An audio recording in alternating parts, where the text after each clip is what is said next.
dan Gibran Raka Buming Raka perolehan suaranya 96.214.691. Pasangan calon nomor urut 3 Haji Ganjar Pranowo SHMIP dan Profesor Dr. Haji Mahfud MD, Haji Muhammad Mahfud MD perolehan suaranya 27.040.878. Total suara sah 164.227.475. Tahu apabila yang mulia berpendapat lain, mohon putusan yang seadil-adilnya. Demikian yang mulia, jawaban termohon dalam perkara nomor 1 /PHPU-Pres/2022/2024 yang dimohonkan oleh pasangan calon presiden dan wakil presiden nomor urut 1. Demikian yang mulia yang dapat kami sampaikan jawabannya, kurang dan lebihnya kami mohon maaf. Wallahul muwaffiq ila aqwamit thoriq. Wassalamualaikum warahmatullahi wabarakatuh. Waalaikumsalam. Siapa yang ingin membacakan untuk jawaban nomor 2? Untuk yang hadir supaya perhatikan, jangan main handphone ya, daripada nanti ditegur secara langsung kurang bagus. Apalagi disuruh keluar sama security. Silakan Pak. Mohon izin yang mulia, jadi ini borongan kerjanya yang mulia. Bismillahirrahmanirrahim. Jawaban termohon terhadap perkara nomor 2 /PHPU-Pres/2022/2024 yang dimohonkan oleh pasangan calon presiden dan wakil presiden nomor urut 3 Haji Ganjar Pranowo SHMIP dan Profesor Dr. Haji Muhammad Mahfud MD. Yang mulia Ketua Mahkamah Konstitusi Republik Indonesia, dengan hormat bersama ini kami Hasyim Asyari SH MSc PSD, Ketua Komisi Pemilihan Umum Republik Indonesia, bertindak untuk dan atas nama Komisi Pemilihan Umum berdasarkan Surat Kuasa Khusus nomor 45/PY.01/SU/07/2014 tanggal 26 Maret 2024 yang dalam perkara ini memberikan kuasa khusus kepada Muhammad Afifuddin dan seterusnya. Kesemuanya adalah anggota Komisi Pemilihan Umum, advokat dan konsultan hukum pada kantor hukum firma Haikon, serta pegawai pada Komisi Pemilihan Umum yang dalam perkara ini kesemuanya berkantor di Jalan Imam Bonjol nomor 29 Menteng. Baik sendiri-sendiri maupun bersama-sama bertindak untuk dan atas nama pemberi kuasa selanjutnya disebut sebagai termohon, dalam hal ini menyampaikan jawaban termohon dalam perkara nomor 2 /PHPU-Pres/22 Romawi/2024 yang diajukan oleh pasangan calon presiden dan wakil presiden dalam pemilu tahun 2024 nomor urut 3 sebagai berikut. Bisa dalam eksepsi. Ke halaman 11 Pak. Bapak tidak buat ringkasan, jadi kami bisa membantu untuk mendraft dan keterangan Bapak. Langsung halaman 11 ya. Yang mulia. Siap yang mulia. Angka 2 itu.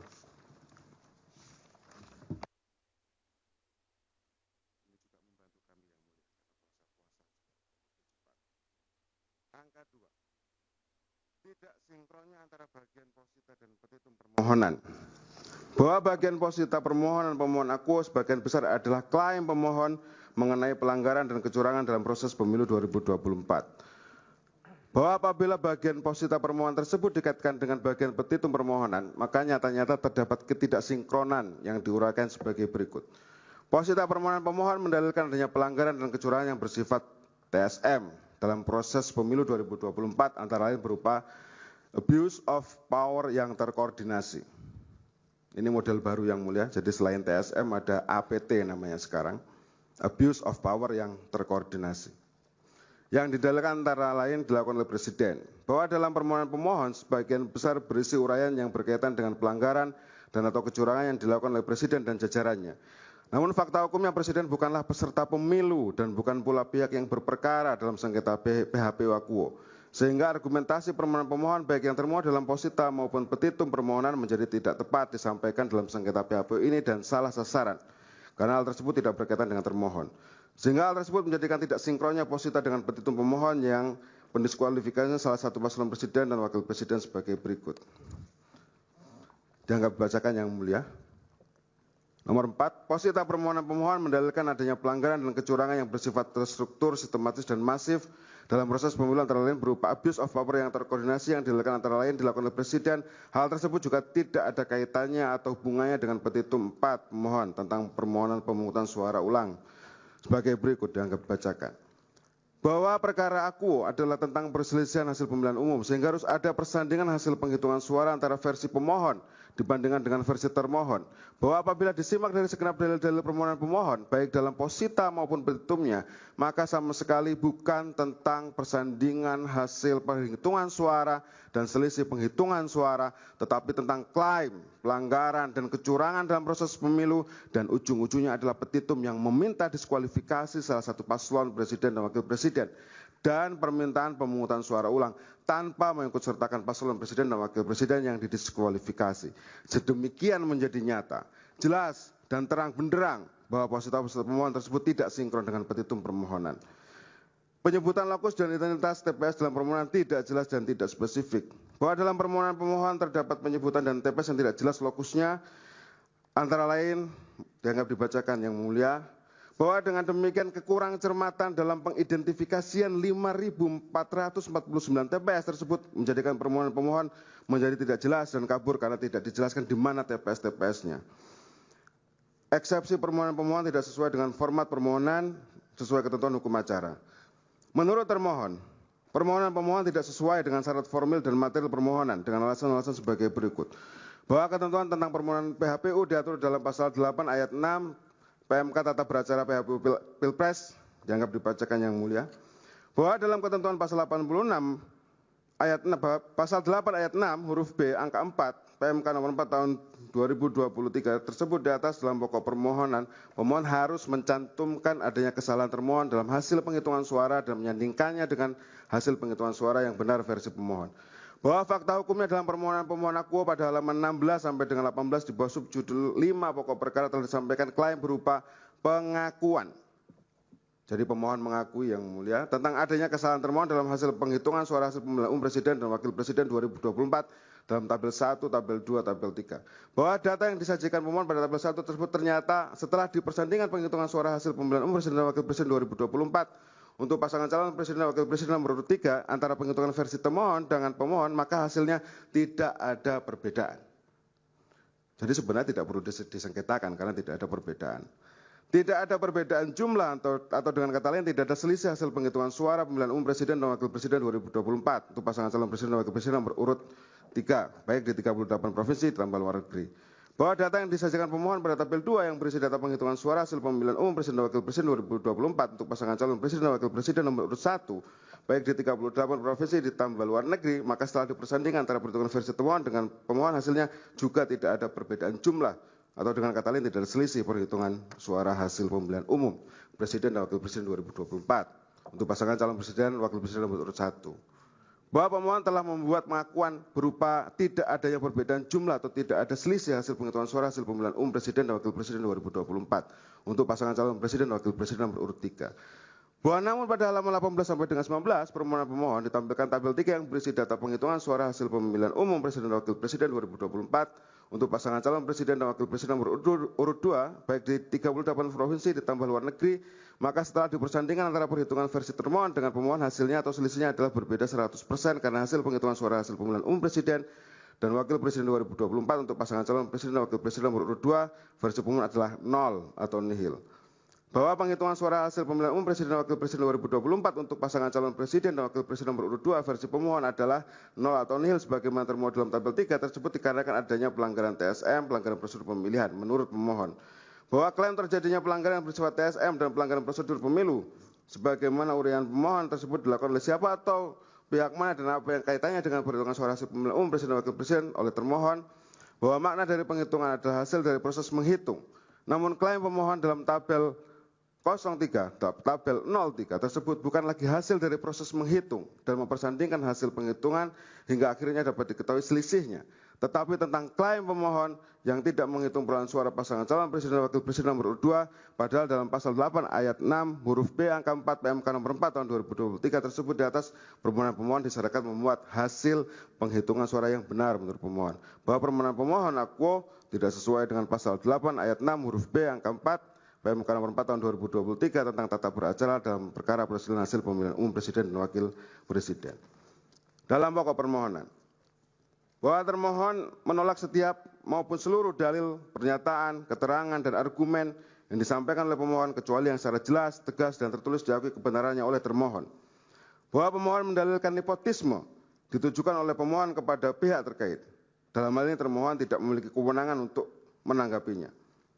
Bahwa terkait pelanggaran TSM, termohon menyampaikan bahwa dalil pemohon yang menyatakan Mahkamah Konstitusi seyogianya memeriksa permohonan pemohon yang mempermasalahkan pelanggaran terstruktur masif dan sistematis karena alasan adanya kekosongan hukum dalam Undang-Undang Pemilu dan instrumen penegakan hukum pemilihan umum yang tidak berjalan secara efektif adalah dalil yang sama sekali tidak tepat dan tidak benar.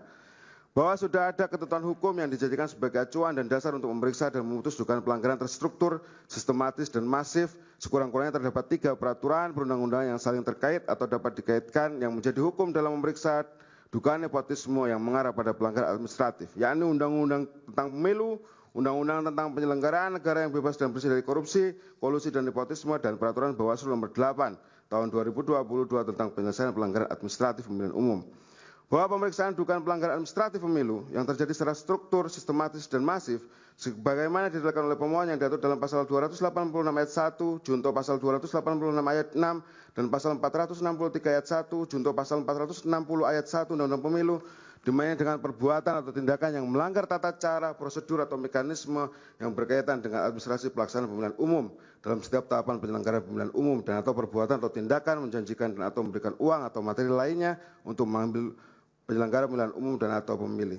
Bahwa dalam Undang-Undang Pemilu, lembaga yang diperintahkan untuk memeriksa dugaan 2 jenis pelanggaran administratif yang TSM adalah Bawaslu. Bahwa dengan demikian, jika terdapat dugaan pelanggaran administratif yang TSM dalam pemilu, maka Bawaslu lah yang diberikan kewenangan untuk memeriksa. Bahwa apakah nepotisme yang melahirkan abuse of power yang terkoordinasi yang mengarah pada pelanggaran TSM dalam pemilu sebagaimana tuntutan pemohon tidak dapat diperiksa oleh Bawaslu? Tentunya tidak.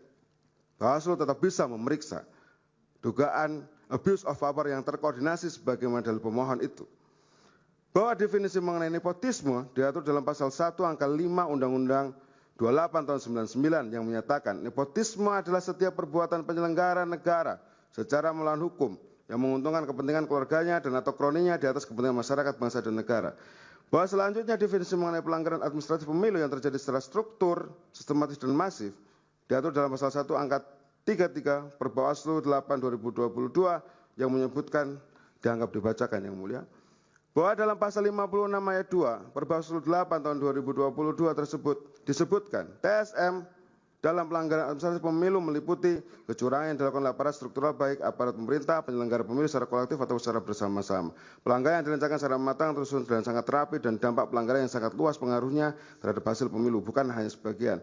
Bahwa jika disandingkan ketentuan pasal 1 angka 5 Undang-Undang 28 tahun 99 dan pasal 1 angka 33 junto pasal 56 ayat 2 Perbawaslu 8 tahun 2022, terdapat kesesuaian antara definisi nepotisme dengan definisi pelanggaran administratif pemilu yang TSM. Kesesuaian tersebut setidak-tidaknya sama-sama memuat adanya perbuatan, adanya subjek yang melakukan penyelenggara negara, aparat pemerintah, penyelenggara pemilu, adanya perencanaan yang matang, dan adanya perbuatan yang melawan hukum. Bahwa bersandingnya Undang-Undang 28 tahun 99 dan Perbawaslu 8 tahun 2022, serta ditambah dengan berjajarnya Undang-Undang Pemilu, membuat dugaan nepotisme dalam pemilihan TSM dapat diperiksa berdasarkan ketiga peraturan tersebut. Bahwa dengan demikian, dalil pemohon yang menyatakan terdapat kekosongan hukum, sehingga Mahkamah Konstitusi harus memeriksa dugaan nepotisme dalam penyelenggaraan pemilihan TSM menjadi runtuh. Sebab Undang-Undang Pemilu, Undang-Undang 28 tahun 99 dan Perbawaslu 8 tahun 2022 telah cukup menjadi dasar hukum yang berlaku sebagai dasar dalam memeriksa dugaan nepotisme dalam penyelenggaraan pemilu yang TSM. Bahwa kemudian Undang-Undang Pemilu dan Perbawaslu telah pula mengatur lembaga yang berwenang memeriksa pelanggaran administratif pemilu TSM yang di dalamnya sebagaimana diinginkan oleh pemohon masuk klausul nepotisme adalah Bawaslu, bukan Mahkamah Konstitusi. Bahwa oleh karena itu telah terang benderang pemohon yang memilih memasukkan permohonan dugaan pelanggaran administratif pemilu TSM kepada Mahkamah Konstitusi daripada kepada Bawaslu, padahal masih ada waktu itu 14 hari, adalah benar-benar salah alamat dan patutlah untuk ditolak atau setidak-tidaknya dinyatakan tidak dapat diterima. Bahwa dalil pemohon yang menyebut instrumen penegakan hukum yang saat ini tidak efektif dengan turunannya menuduh termohon tidak independen atau berpihak kepada salah satu pasangan calon dalam melaksanakan Pilpres 2024, juga tuduhan terhadap DKPP yang melindungi termohon dengan tidak mengindahkan putusannya dan Bawaslu yang tidak efektif dalam menyelesaikan pelanggaran adalah dalil yang emosional, tendensius, dan cenderung tidak rasional. Bahwa terhadap dalil pemohon yang menyatakan langkah DKPP untuk melindungi Hasyim Asyari, kami menghitung yang mulia, nama Hasyim Asyari disebut sekitar 33 kali yang mulia. Luar biasa sekali. Selaku Ketua KPU, menurut termohon hal itu tidak benar. Faktanya, jika diperbandingkan dengan KPU periode sebelumnya, pelanggaran terhadap Ketua KPU lebih banyak pada periode yang lalu. Berikut rekapitulasi sanksi putusan DKPP antara KPU periode 2022 sampai 2027 dengan KPU periode 2017 sampai 2022. Arif Budiman, jumlah pengaduan 45, rehabilitasinya nanti dibaca sendiri, mohon maaf para pihak. Intinya adalah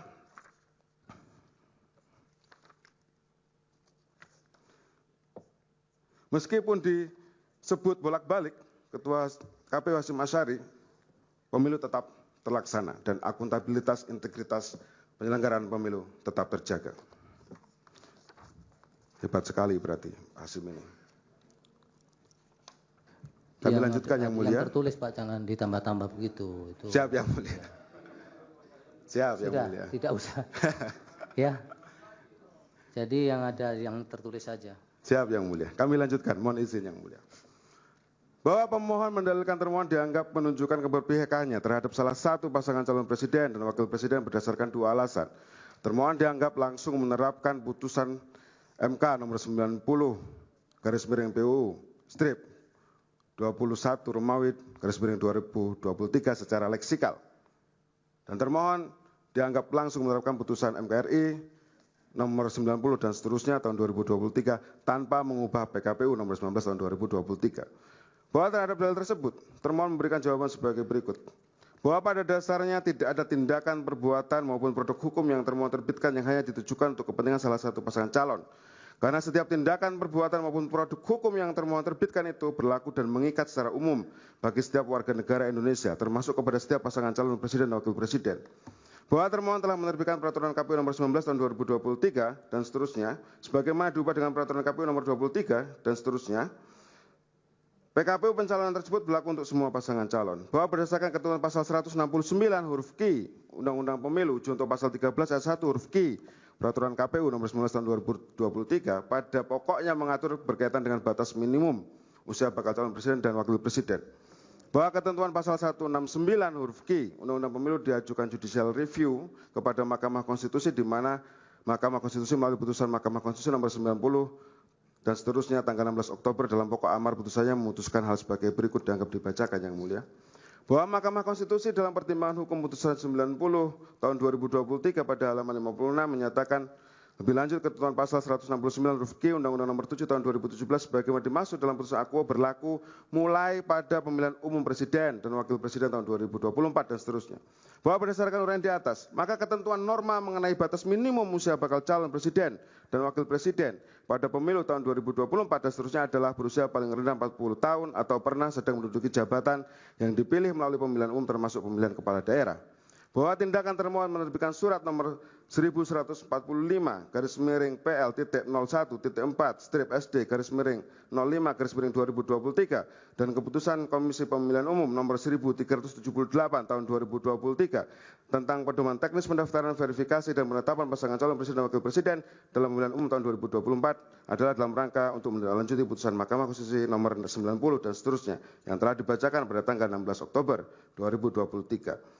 bahwa tindakan termohon yang dianggap pemohon langsung menerapkan putusan MK nomor 90 tahun 2023 yang telah dibacakan pada tanggal 16 Oktober 2020 ini dikarenakan berdasarkan ketentuan pasal 24C ayat 1 Undang-Undang Dasar 1945, junto penjelasan pasal 10 ayat 1 huruf A dan pasal 47 Undang-Undang MK sebagaimana telah diubah beberapa kali terakhir dengan Undang-Undang nomor 7 tahun 2020 tentang kekuasaan dan pasal 29 ayat 1 Undang-Undang nomor 48 tahun 2009 tentang kekuasaan kehakiman serta pasal 77 Peraturan MK nomor 2 tahun 2021 tentang tata beracara dan perkara pengujian undang-undang pada pokoknya mengatur bahwa putusan Mahkamah Konstitusi bersifat final, yakni putusan Mahkamah Konstitusi langsung memperoleh kekuatan hukum tetap sejak diucapkan dan tidak ada upaya hukum yang dapat ditempuh. Sifat final dalam putusan Mahkamah Konstitusi mencakup pula kekuatan hukum mengikat, final and binding. Bahwa di samping itu, secara teoritis, menurut Supri Asari, Merinde, dan kawan-kawan dalam tulisannya pada Jurnal Konstitusi, volume 10 nomor 4, Desember 2013, dengan judul Modal dan Implementasi Putusan Mahkamah Konstitusi dalam Pengujian Undang-Undang, Studi Putusan tahun 2003 sampai 2012, menyatakan bahwa salah satu bentuk putusan Mahkamah Konstitusi adalah putusan yang bersifat langsung dan dapat dieksekusi, atau self-implementing, yang artinya, putusan Mahkamah Konstitusi pada prinsipnya berlaku terhadap ketentuan yang dinyatakan dibatalkan dan tidak berlaku lagi, tetapi hal tersebut tidak menimbulkan kekosongan hukum, sehingga pada umumnya putusan tersebut secara otomatis dieksekusi tanpa perlu ditindaklanjuti oleh lembaga lain. Itu berkaitan putusan 90 ya Pak? Ya. Langsung ke 33, Oke, angka 17. Dianggap dibacakan selebihnya. Dianggap dibacakan yang mulia.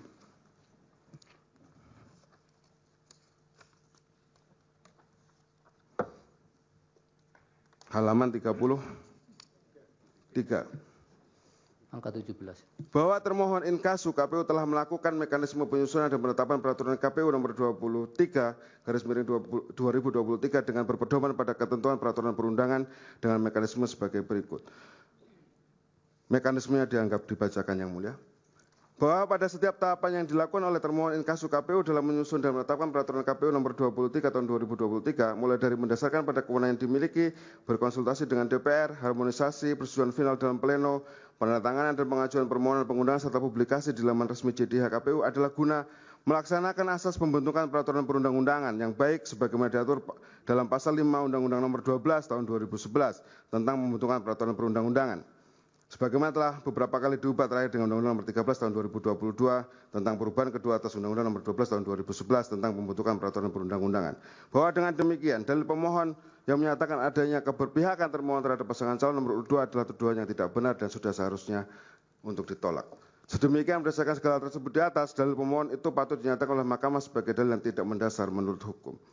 Bahwa terhadap dalil pemohon tentang pelanggaran prosedur pemilihan, bahwa terkait kelebihan dan kekurangan surat suara termohon mempunyai mekanisme kontrol terkait dengan distribusi surat suara karena penerimaan surat suara dibuatkan dengan berita acara. Apabila ada surat suara yang kurang, maka akan ada permohonan pemenuhan kekurangan surat suara dan dilandasi dengan berita acara. Apabila ada surat suara yang ditemukan tidak layak sebelum pemungutan suara, maka dimintakan ganti terhadap surat suara yang tidak layak tersebut. Kemudian surat suara yang tidak layak tersebut dimusnahkan. Hal ini juga tertuang dalam berita acara. Pada saat proses pemungutan suara, surat suara yang tidak digunakan maka diberi tanda X sebagai tanda agar tidak disalahgunakan dan dicatat dengan C plano yang bisa dilihat oleh semua orang termasuk saksi. Hal ini menandakan mekanisme kontrol yang dibuat oleh KPU mempunyai unsur transparan dan mekanisme yang dibuat oleh KPU juga dapat diakses oleh semua orang. Hal ini membuktikan bahwa KPU memiliki mekanisme kontrol yang kuat terhadap kebijakan distribusi surat suara. Bahwa untuk membuktikan sekaligus membantah dalil pemohon terkait kelebihan surat suara, berikut termohon sampaikan gambaran di 2 provinsi. Adapun provinsi lain termohon sudah menyiapkan semua alat buktinya termasuk isu pada kekurangan surat suara yang sekaligus dipersoalkan oleh pemohon. Tabel mohon dianggap dibacakan yang mulia. Kelompok penyelenggaraan pemungutan suara tidak menjelaskan cara pemungutan suara dan penghitungan suara yang ditentukan oleh pemohon, bahwa pemohon mendalilkan adanya kelompok penyelenggara pemungutan suara yang tidak menjelaskan cara pemungutan dan penghitungan suara di 5.449 TPS. Pemohon mengutipnya dari Bawaslu. Bahwa data di atas masih sangat umum dan tidak jelas baik waktu maupun lokasi TPS yang spesifik, ada permasalahan seperti yang disampaikan oleh pemohon. Bahwa dalil pemohon yang berkaitan dengan adanya kelompok KPPS yang tidak menjelaskan cara pemungutan dan penghitungan suara ini juga tidak ada pengaruh atau signifikansi terhadap perolehan hasil pemilu sehingga tidak masuk kualifikasi perselisihan hasil pemilihan umum. pemilih menggunakan haknya lebih dari sekali. Bahwa pemohon mendalilkan adanya pemilih menggunakan haknya lebih dari satu kali yang terjadi di 2.413 TPS. Sumbernya dari Bawaslu. Bahwa data di atas masih sangat umum dan tidak jelas baik waktu maupun lokasi TPS yang spesifik ada permasalahan yang seperti disampaikan oleh pemohon. Bahwa dalil pemohon yang berkaitan dengan adanya pemilih menggunakan haknya lebih dari satu kali dan tidak menjelaskan dan menjabarkan daerah mana saja yang tidak terjadi pemilih menggunakan haknya lebih dari satu kali sehingga termohon tidak menanggapinya lebih lanjut dan juga tidak ada pengaruh atau signifikansinya terhadap perolehan hasil pemilu, oleh karena tidak masuk kualifikasi perselisihan hasil pemilihan umum. Surat suara yang sudah tercoblos. Bahwa pemohon mendalilkan adanya surat suara yang tercoblos pada pasangan calon nomor 2 ada di Provinsi Jawa Barat. Faktanya KPPS telah memberikan surat suara pengganti dan menyatakan surat suara yang dianggap tercoblos sebagai surat suara yang rusak. Pada saat ini pihak-pihak yang menuduh adanya surat suara tercoblos telah diproses dan tidak ditindak melalui penegakan tindak pidana pemilu. Bahwa peristiwa dugaan surat suara tercoblos di Provinsi Jawa Barat adalah dalil yang tidak jelas karena tidak menyebutkan di TPS mana atau desa kelurahan mana. Namun demikian jika peristiwa yang dimaksud oleh pemohon tersebut terjadi di Provinsi Jawa Barat maka telah dilayani dan surat suara yang diduga tercoblos telah dianggap sebagai surat suara yang rusak. Penghitungan dilakukan sebelum waktu pemungutan selesai. Pemohon menyatakan penghitungan dilakukan sebelum waktu pemungutan selesai merupakan dalil yang tidak jelas dan tidak berdasar menurut hukum karena pemohon tidak spesifik menyebutkan lokus dan tempus atas kejadian in casu. Pemohon kemudian membangun narasi seolah-olah tindakan termohon yang melakukan penghitungan dilakukan sebelum waktu pemungutan selesai telah dikonfirmasi oleh Bawaslu. Faktanya termohon tidak pernah mendapatkan rekomendasi untuk melaksanakan pemungutan suara ulang sebagaimana dalil atau tuduhan tersebut yang disampaikan oleh pemohon. Maka terhadap dalil pemohon haruslah ditolak. Kelompok penyelenggara pemungutan suara tidak memberikan hasil salinan. Bahwa dalil pemohon tentang adanya kelompok penyelenggara pemungutan suara tidak memberikan hasil salinan adalah tidak benar dan bahkan dalil tersebut cenderung mengada-ngada tanpa berdasarkan fakta yang terjadi di lapangan. Ketidaksesuaian jumlah surat suara dengan jumlah pemilih. Bahwa dalil pemohon tentang adanya ketidaksesuaian jumlah suara dengan jumlah pemilih adalah tidak benar dan bahkan dalil tersebut cenderung mengada-ngada tanpa berdasarkan fakta yang terjadi di lapangan. Permasalahan Sirekap. Bahwa dalil pemohon yang mendalilkan adanya kecurangan yang dilakukan oleh termohon melalui sistem IT dan Sirekap adalah tidak benar. Keputusan KPU nomor 66 tahun 2024 menyatakan bahwa Sirekap adalah perangkat aplikasi berbasis teknologi informasi sebagai sarana publikasi hasil penghitungan suara dan proses rekapitulasi hasil penghitungan suara serta alat bantu dalam pelaksanaan hasil penghitungan suara pemilu. Pendeknya adalah Sirekap hanyalah sarana publikasi dan alat bantu penghitungan suara pemilu. Sekali lagi hanya alat bantu dan bukan merupakan dasar dalam menetapkan hasil pemilihan umum oleh termohon. Penetapan hasil pemilihan umum oleh termohon basisnya adalah tetap penghitungan suara yang dilakukan mulai dari TPS, kecamatan, kabupaten, kota, provinsi, dan pusat. Yang semuanya prosesnya telah diatur dalam pasal 382 sampai dengan 409 Undang-Undang Pemilu. Bahwa selanjutnya termohon menolak segenap dalil, pernyataan dan argumentasi pemohon yang terbuat dalam permohonan aku untuk selain dan selebihnya. Petitum yang mulia, berdasarkan segala hal di atas, termohon dengan ini menyampaikan permohonan kepada Mahkamah Konstitusi untuk menjatuhkan putusan dengan nomor sebagai berikut. Dalam eksepsi, menerima dan mengabulkan eksepsi termohon untuk seluruhnya, menyatakan permohonan pemohon tidak dapat diterima. Dalam pokok perkara, menolak permohonan pemohon untuk seluruhnya. Menyatakan benar dan tetap berlaku keputusan Komisi Pemilihan Umum nomor 360 tahun 2024 tentang penetapan pemilihan umum presiden dan wakil presiden, anggota Dewan Perwakilan Rakyat, Dewan Perwakilan Daerah, Dewan Perwakilan Rakyat Daerah Provinsi, dan Dewan Perwakilan Rakyat Daerah Kabupaten Kota secara nasional dalam pemilihan umum 2024 tanggal 20 Maret 2024. Menetapkan perolehan suara hasil pemilihan umum presiden dan wakil presiden tahun 2024 yang benar adalah sebagai berikut. Nomor urut 1. Haji Anies Rashid Baswedan, PSD, dan Dr. Haji Abdul Muhaimin Iskandar. Perolehan suaranya 40.971.906. Nomor urut 2. Haji Prabowo Subianto dan Gibran Raka Buming Raka. Perolehan suaranya 96.214.691. Nomor urut 3. Haji Ganjar Pranowo dan Profesor Dr. Haji Mahfud MD. Perolehan suaranya 27.040.878. Total suara sah 164.227.447 atau 475. Atau apabila Mahkamah Konstitusi berpendapat lain, mohon putusan yang seadil-adilnya. Terima kasih yang mulia. Baik, terima kasih untuk termohon. Dilanjutkan untuk pihak terkait. Yang mulia, dipersilahkan. izin yang mulia, pemohon belum dapat salinan jawaban. Nanti segera diberikan. Oh, ya, baik. Ya. Ini juga kami sambil menyimak juga Pak Heru.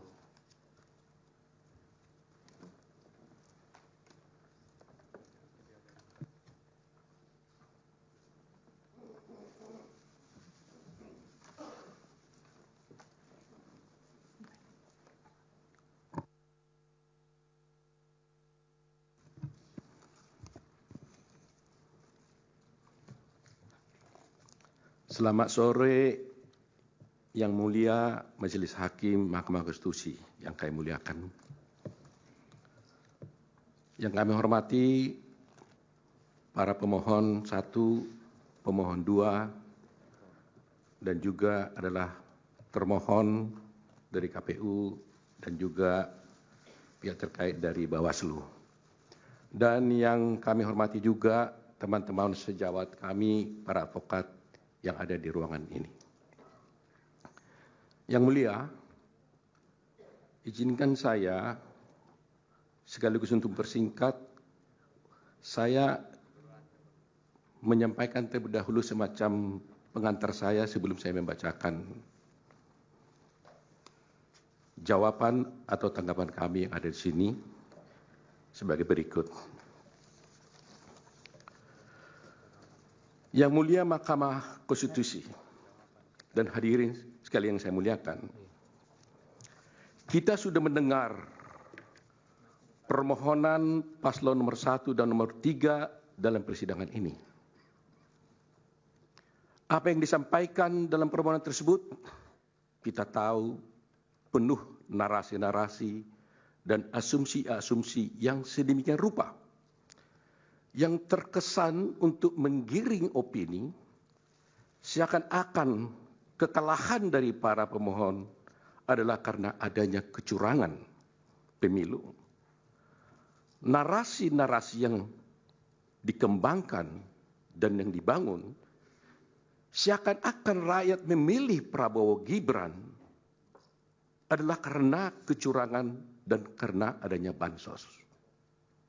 Terus terang, hal ini sangat menyakitkan dan melukai hati masyarakat Indonesia dan menafikan hak mayoritas rakyat Indonesia untuk menentukan pilihannya dengan bebas. Karena rakyat Indonesia memilih Prabowo Gibran sebagai presiden karena mereka mencintai dan menginginkan Prabowo Gibran sebagai presiden dan wakil presiden Republik Indonesia. Pilihan tersebut dilakukan oleh rakyat Indonesia berdasarkan hati nuraninya.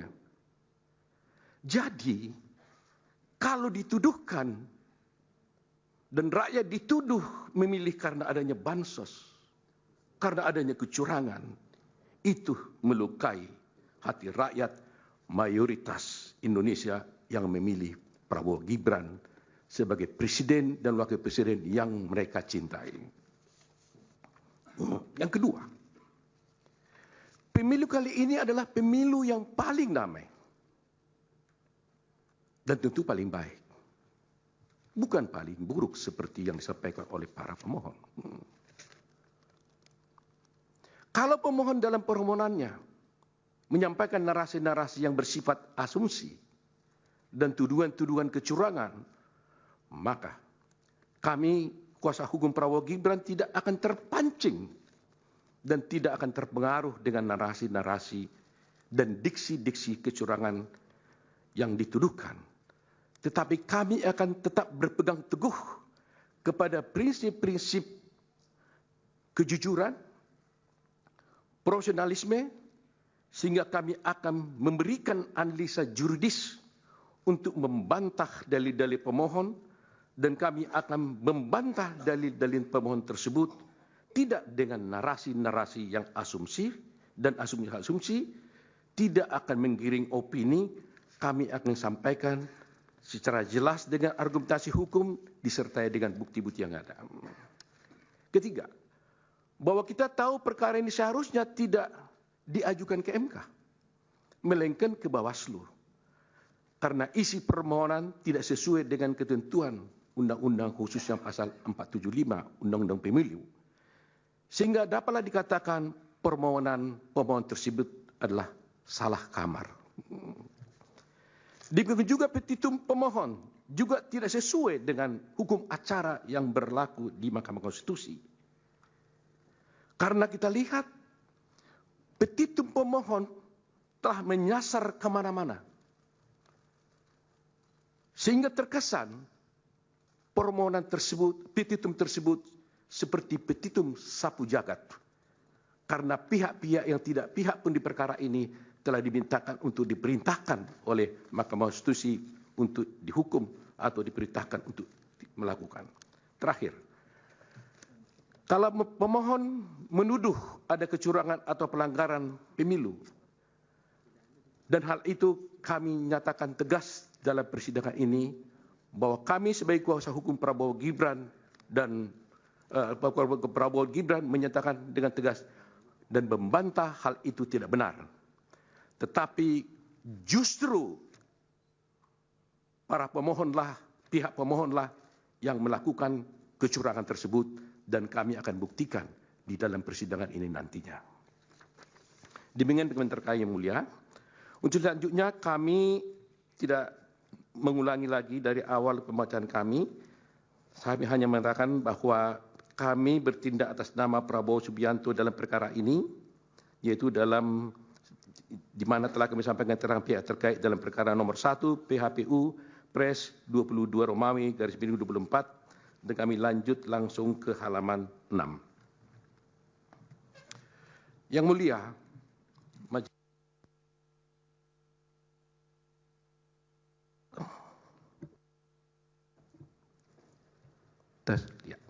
Yang mulia, pasal 6 ayat 3 Undang-Undang Dasar Republik Indonesia tahun 45 menyebutkan, yaitu di ayat 3, pasangan calon presiden dan wakil presiden yang mendapatkan suara lebih dari 50% dari jumlah suara dalam pemilihan umum dengan sedikitnya 20% suara di setiap provinsi yang tersebar di lebih dari setengah jumlah provinsi Indonesia dilantik menjadi presiden dan wakil presiden. Berdasarkan norma konstitusi dimaksud, maka pihak terkait telah memenuhi persyaratan yang diamanatkan oleh konstitusi, sehingga wajib dilantik menjadi presiden dan wakil presiden Republik Indonesia periode 2024-2029. Tingginya perolehan jumlah suara yang sah diperoleh pihak terkait sudah barang tentu menunjukkan adanya kepercayaan dan keinginan begitu tinggi dari mayoritas rakyat Indonesia di hampir seluruh wilayah negara Republik Indonesia, termasuk daerah pemilihan luar negeri, guna memberikan amanat kepada pihak terkait untuk menjadi presiden dan wakil presiden Republik Indonesia 2024-2029. Rakyatlah yang dalam hal ini berdaulat menjadi penentu dari konsentrasi 3 pasangan calon presiden dan wakil presiden Indonesia, yang mana kami yakini ketiga pasangan calon adalah putra-putra terbaik yang dimiliki oleh bangsa Indonesia saat ini. Berkenaan dengan pasal 6A ayat 3 Undang-Undang Dasar Negara Republik Indonesia tahun 45, dan katanya dengan hasil pemilihan umum presiden dan wakil presiden tahun 2024 tersebut di atas, maka pihak terkait mengingatkan agar semua pihak secara bijak, penuh kehati-hatian, dan dengan penuh rasa tanggung jawab secara bersama-sama senantiasa menjaga agar norma pasal 6A ayat 3 Undang-Undang Dasar ini dimaksud tidak terlanggar. Jangan sampai setelah pemilihan umum diperoleh atas adanya ketidakpuasan dan kepentingan pihak-pihak tertentu terhadap hasil pemilihan umum presiden dan wakil presiden dimaksud, kemudian terus-menerus dilakukan upaya-upaya delegitimasi dan penegasan terhadap hasil pemilu itu dengan alasan-alasan yang tidak konstitusional dan tidak bersesuaian dengan peraturan undang-undang yang berlaku. Dalam konteks ini, bila mana kita mencermati permohonan dari pemohon akuo, maka tampak adanya upaya-upaya yang tidak berlandaskan hukum dari pemohon untuk menegasikan jumlah suara sebanyak 96.214.691 dari rakyat Indonesia kepada pihak terkait. Hal ini atas alasan dalam permohonannya, pemohon berupaya agar Mahkamah Konstitusi kendati pun tidak menjadi kewenangannya untuk melakukan diskualifikasi kepada pihak terkait. Bahkan tanpa pemohon menguraikan mengenai berapa sesungguhnya jumlah suara yang benar menurut pemohon, sehingga mempengaruhi keterpilihan pihak terkait untuk kemudian dilantik sebagai presiden, sebagaimana ditentukan dalam pasal 6 ayat 3 Undang-Undang Dasar tersebut. Upaya penegasian oleh pemohon dimaksud merupakan suatu bentuk pengingkaran terhadap demokrasi yang sangat berpotensi melanggar norma pasal 6 Undang-Undang Dasar 45. Atas alasan pasangan calon presiden dan wakil presiden seyogianya dilantik menjadi presiden dan wakil presiden Republik Indonesia, karena memperoleh jumlah suara sebanyak tersebut di atas dan menang di hampir seluruh wilayah Republik Indonesia. Kemudian dipaksakan oleh pemohon tanpa disertai dengan basis data dan angka sehubungan dengan jumlah suara sah menurut dalil pemohon sebagaimana diatur oleh peraturan perundang-undangan. Bila mana kemudian didalilkan oleh pemohon bahwasanya diskualifikasi menjadi relevan karena isu pencalonan wakil presiden yakni Bapak Gibran Raka Buming Raka, tentulah dia tidak relevan. Atas alasan pencalonan Bapak Gibran Raka Buming Raka itu sendiri adalah didasarkan pada putusan Mahkamah Konstitusi nomor 90 garis miring PUU garis garing 21 garis 23.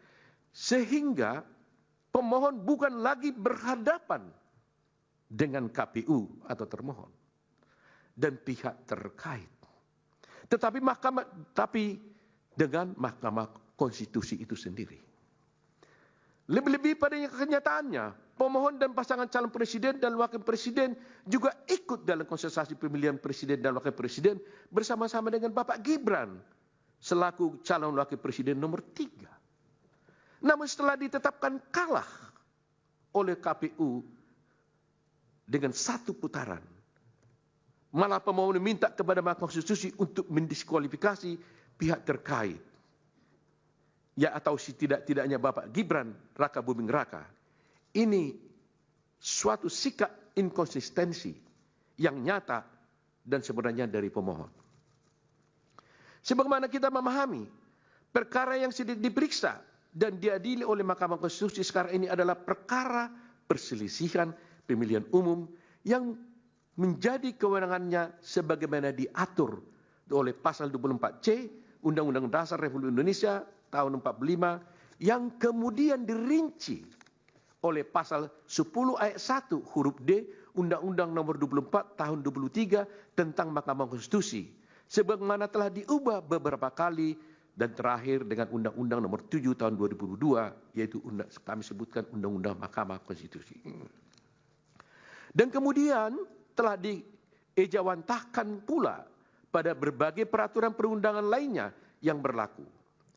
Bila mana kemudian kewenangan Mahkamah Konstitusi tersebut dikaitkan dengan konteks rezim pemilihan umum di Republik Indonesia, politik hukum dari pembentuk undang-undang, Presiden dan DPR, sebagaimana dicontohkan dengan Undang-Undang nomor 7 tahun 2017 tentang pemilihan umum, telah mengatur secara tegas dan jelas akan berbagai cara, penyelesaian, serta forum yang dipilih dan wajib ditempuh dalam hal terjadinya perselisihan sehubungan dengan pemilihan umum, baik dalam tahapan persiapan, penyelenggaraan, dan setelah dilakukannya pemilihan umum.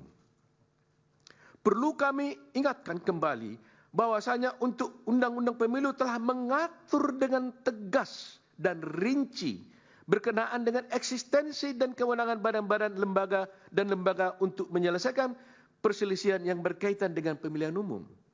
Lembaga-lembaga itu ada yang merupakan kekuasaan kehakiman yang dijalankan oleh badan peradilan seperti peradilan umum untuk mengadili perkara pidana dalam penyelenggaraan pemilu yang sebelumnya telah diproses oleh Sentra Penegakan Hukum Terpadu atau Gakumdu yang terdiri dari unsur Bawaslu, Kepolisian Negara Republik Indonesia, Kejaksaan, kemudian Tata Usaha Negara-Negara untuk menyelesaikan adanya persoalan dan perselisihan yang berada dalam ruang lingkup administrasi dan proses-proses penyelenggaraan pemilu yang sebelumnya telah diproses melalui Bawaslu dan kepada Mahkamah Konstitusi untuk menyelesaikan perselisihan hasil pemilu. Selain daripada itu, Undang-Undang Pemilu juga telah secara tegas dan jelas memuat pengaturan mengenai lembaga-lembaga yang bersifat kuasi peradilan seperti Bawaslu dan kemudian dengan Dewan Kehormatan DKPP guna menangani pelanggaran kode etik oleh penyelenggara pemilu. Dengan adanya pembagian eksistensi dan kewenangan badan-badan lembaga peradilan dan kuasi peradilan tersebut di atas, maka tercipta pemilu yang teratur, adil, efektif, dan demokratis guna mengawal agenda ketatanegaraan dalam rangka pengisian jabatan-jabatan pada kekuasaan eksekutif dan legislatif yang tidak lama lagi akan berakhir masa jabatan dan tugasnya masing-masing. Sekarang yang menjadi pertanyaan adalah, apakah tepat bila mana pemohon membawa seluruh persoalan sehubungan dengan perselisihan pemilu, baik yang berupa administrasi pemilu, pidana pemilu, pelanggaran kode etik penyelenggara pemilu, seluruhnya kepada Mahkamah Konstitusi, yang kita tahu terbatas kewenangannya untuk mengadili perselisihan yang terkait dengan jumlah suara hasil pemilu. Lebih-lagi, jangka waktu ditentukan oleh undang-undang untuk memutus suatu perkara perselisihan pemilu adalah hanya 14 hari.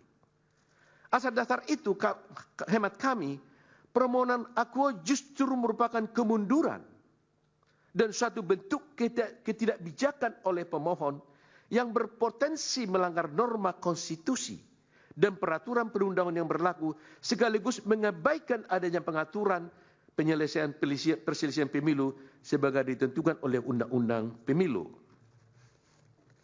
Kalau semuanya perkara diajukan kepada pemilu, pertanyaan berikutnya adalah, apakah pemohon yang merasa telah terjadi berbagai kecurangan dan pelanggaran telah membawa permasalahan yang dihadapi pemohon sehubungan dengan kecurangan dan pelanggaran dalam proses pemilu kepada badan-badan peradilan sesuai kewenangannya terus di atas? Bila mana sudah, barang tentu badan-badan atau lembaga-lembaga itu telah atau sedang berproses atau bahkan telah memutuskan sesuatu kepada pihak yang terlibat dalam sengketa dimaksud, termasuk juga kepada pemohon. Bila mana ternyata pemohon justru tidak membawa permasalahan dimaksud kepada badan-badan peradilan, maka artinya pemohon sendiri telah mengabaikan hak-hak hukumnya dalam masing-masing persoalan dimaksud.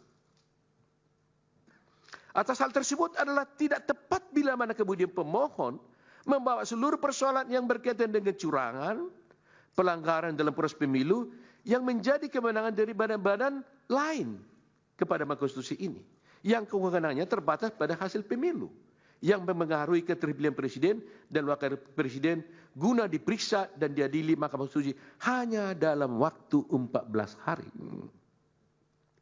Padahal jauh sebelum hari ini, peraturan perundang-undangan telah memberikan kesempatan kepada pemohon untuk memprosesnya melalui badan-badan, lembaga-lembaga dimaksud di atas.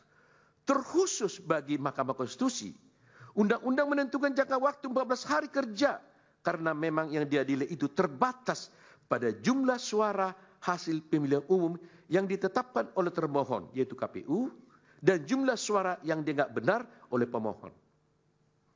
Adanya keketatan sehubungan jangka waktu ini tidak lain dan tidak bukan untuk memastikan agar agenda ketatanegaraan berupa pengisian jabatan-jabatan di Republik ini berjalan dengan lancar dan tepat waktu.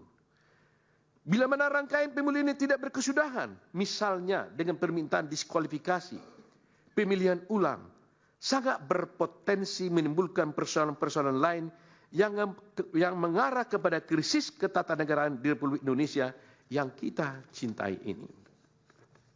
Kemudian daripada itu, apabila kemudian pemohon mendalilkan bahwa mekanisme hukum yang berlaku dalam hal penyelesaian tiap tahapan tersebut memakan waktu berbelit atau bahkan bisa melampaui tahapan-tahapan selanjutnya dalam pemilu itu sendiri, seyogianya dan sepatutnya hal ini dipermasalahkan dan dipersoalkan pemohon dalam forum yang terpisah. Misalnya mengajukan judicial review baik kepada tingkat Mahkamah Agung atau ke MK. Bukan dalam tahap perselisihan hasil pemilihan umum presiden dan wakil presiden yang dalam konteks ini diajukan dan digabungkan secara keseluruhan oleh pemohon sendiri. Hukum memberikan keleluasaan dan koridor yang sangat luas kepada seluruh rakyat Indonesia, tidak terkecuali ke pemohon, untuk mempersoalkan bila mana dianggap ada ketentuan Undang-Undang Nomor 7 Tahun 2017 dalam hal penyelesaian persoalan mengenai pemilu yang dianggap merugikan hak konstitusionalnya atau diperkirakan akan merugikan hak pemohon di kemudian hari. Bahkan Undang-Undang Nomor 7 Tahun 2017 tentang pemilu ini telah berlaku dan diundangkan sejak tahun 2017. Lebih-lebih ketentuan ini telah digunakan, sekali lagi telah digunakan sebagai basis hukum penyelenggaraan pemilu tahun 2019.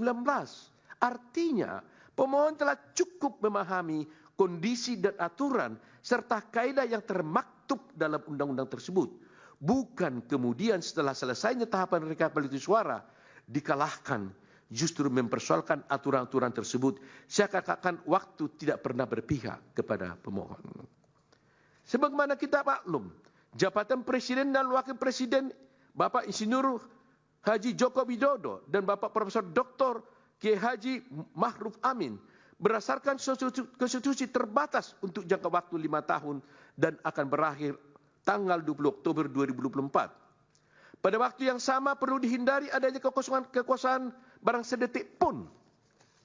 Maka presiden dan wakil presiden terpilih berdasarkan pemilu tahun 2004 harus dilantik sebagai presiden dan wakil presiden Indonesia. Namun demikian, bila mana perselisihan hasil pemilu kemudian tidak berkunjung berakhir, sebagaimana yang dipaksakan oleh pemohon, maka bukan tidak mungkin agenda ketatanegaraan yang terpenting yang bagi bangsa dan negara Republik Indonesia ini akan terlewatkan atau tidak dapat terlaksana. Itulah yang menjadi esensi dari politik hukum dalam mengatur mengenai mekanisme dan jangka waktu penyelesaian perselisihan pemilu oleh masing-masing badan-badan lembaga tersebut di atas. Semata-mata untuk memastikan agenda ketatanegaraan Republik Indonesia dapat berjalan secara tertib dan tepat waktu. Bila mana tahapan pemilu akua diulang sebagaimana dikehendaki oleh pemohon, maka pemilu ulang yang demikian itu tidak pula ada landasan.